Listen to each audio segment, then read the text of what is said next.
Now, the question that we have to ask ourselves,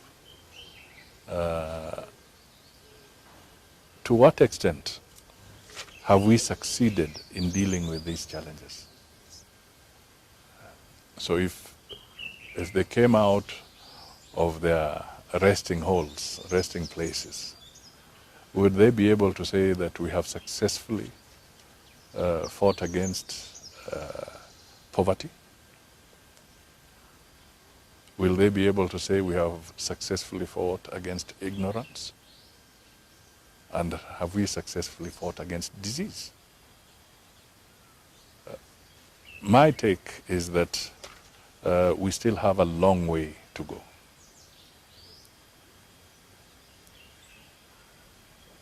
And therefore, as we approach the Jamhuri Day, let us refocus on those fundamental challenges that were identified. Because clearly, COVID has taught us that our health sector and our fight against disease has got a long way to go. There's debate about universal health care and so forth. But we have seen that this has not quite been tackled. So our underbelly in this area has been exposed. If we go into the issue of fighting against poverty, what do Kenyans feel today? Kenyans feel that life has become unbearable. It has become more expensive. They feel heavily taxed. Inflation is hitting. All right? As we speak, a lot of people have lost their jobs. So clearly, the whole aspect of the fight against poverty, again, is brought to fore that a lot more needs to be done. The public debt that we are all reeling under, and what does it do to contributing to the poverty that we are facing? So these are issues that remain. And then in the ignorance, there's been good strides on the academic front and so forth. But equally, we are seeing a society that is also reeling from certain the consequences of choices that they should not have been making. Yeah, so that we must get to our people to understand that the fight against ignorance is not just about learning how to read and write, but how do you apply the knowledge to be able to direct you or to guide you to making proper and wise decisions. So these are fundamentals that I say we need to focus on. And my message to the Kenyans on Jamhuri Day is that let us rededicate ourselves to these ideals and to this area of focus. And perhaps the symbolism of our doctors dying in the line of duty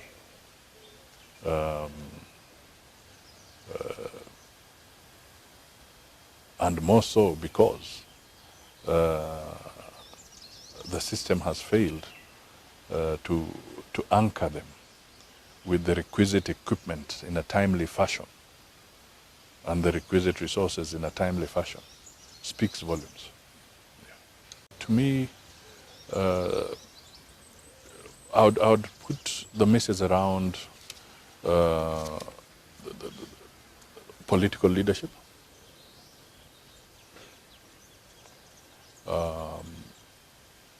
because this translates into how the economy will be managed, how counties are going to be managed, and how critical institutions are going to be managed. If we are not making good choices, we will end up undermining institutions that are very critical in the proper functioning of any country. Jamhuri is so important because it really reflects a situation when we became a republic.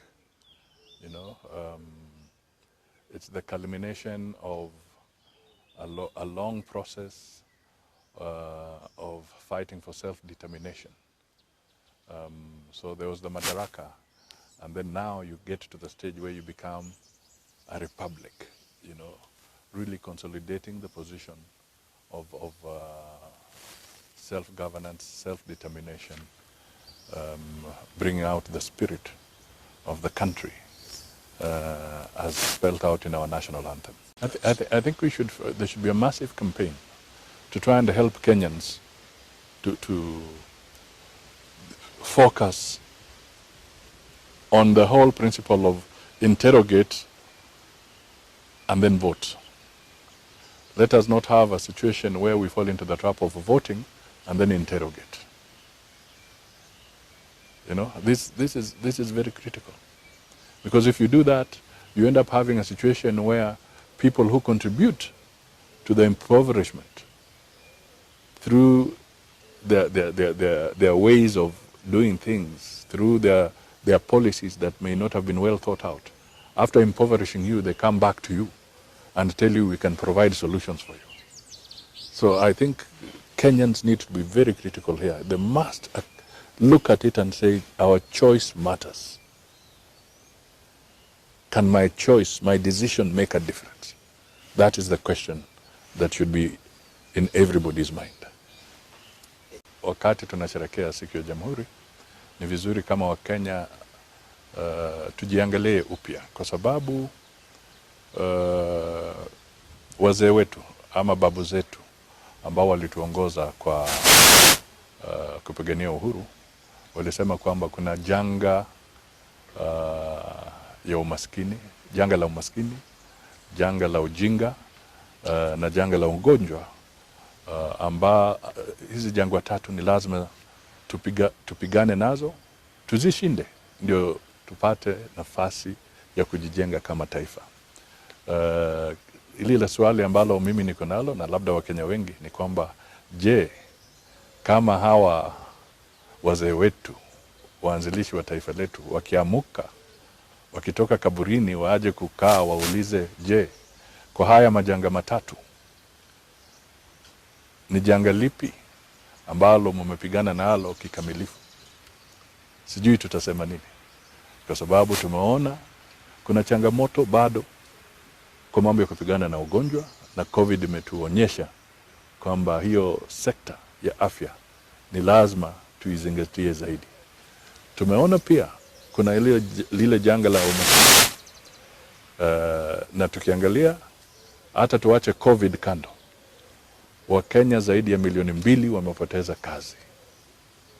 Watu wanaumia. Bei za bidhaa zetu imeenda juu. Tumefika kiwango ambacho unashtuka saa ngine kuona kwamba